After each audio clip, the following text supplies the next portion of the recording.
સુરતમાં ડિજિટલ ઇન્ડિયાનું લોલમ લોલ. સુરતમાં દરજીકામ કરીને 15,000 કમાતા વૃદ્ધને 975 કરોડ ઇન્કમટેક્સ ભરવા નોટિસ રજિસ્ટ્રાર સામે ડાયમંડ કંપની નોંધાઈ હતી.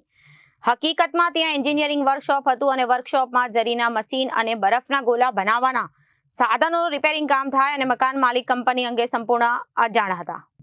સુરતમાં દરજીકામ કરીને 15,000 કમાતા વૃદ્ધને 975 કરોડ ઇન્કમટેક્સ ભરવા નોટિસ રજિસ્ટ્રાર સરનામે ડાયમંડ કંપની નોંધાઈ હતી. હકીકતમાં ત્યાં એન્જિનિયરિંગ વર્કશોપ હતું. વર્કશોપમાં જરીના મશીન અને બરફના ગોલા બનાવવાના સાધનોનું રિપેરિંગ કામ થાય અને મકાન માલિક કંપની અંગે સંપૂર્ણ અજાણ થતા મકાન માલિકને બોગસ કંપનીના ડિરેક્ટર દર્શાવી સીધી 975 કરોડની ટેક્સ રિકવરી નોટિસ ફટકારવામાં આવતા શ્વાસ અદ્ધર થઈ ગયા હતા અને ભેજાબાજોએ ગરીબ દરજીના દસ્તાવેજોને દુરુપયોગ કરી કાગળ પર રૂપિયા 2500 કરોડના હવાલા પડ્યા હતા. ડિરેક્ટર તરીકે દર્શાવેલા દરજી રેખારાજના નોટિસ ભોગ બનનાર રેખારાજે સુરત આવકવેરા વિભાગને ઈમેલ દ્વારા ખુલાસો મોકલ્યો.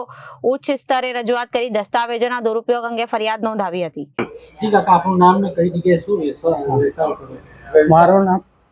મારું નામ દીપકભાઈ ગિલીટવાલા છે. આ મારો મિકેનિકલ વર્કશોપ છે. ત્યાં અમે 1997થી અમે કામ કરી રહ્યા છે.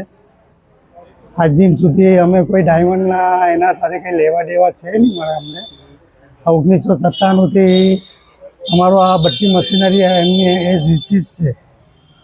મારા પપ્પા પહેલાં હતા, પછી 2001માં ગુજરી ગયા. ત્યાર પછી અમે બે ભાઈઓ બધું હેન્ડલિંગ કરીએ છીએ. શું તમને શું જાણકારી મળી? એ ગઈકાલે જાણકારી મળી કે ભાઈ આ ઇન્કમ ટેક્સમાંથી કંઈ આવી નોટિસ કંઈ કોઈને ગઈ છે અજમેરમાં ને મારી ફેક્ટરી દર્શાવવામાં આવેલી. કેટલી ગંભીર બાબત કહેવાય? ઘણી ગંભીર બાબત કહેવાય.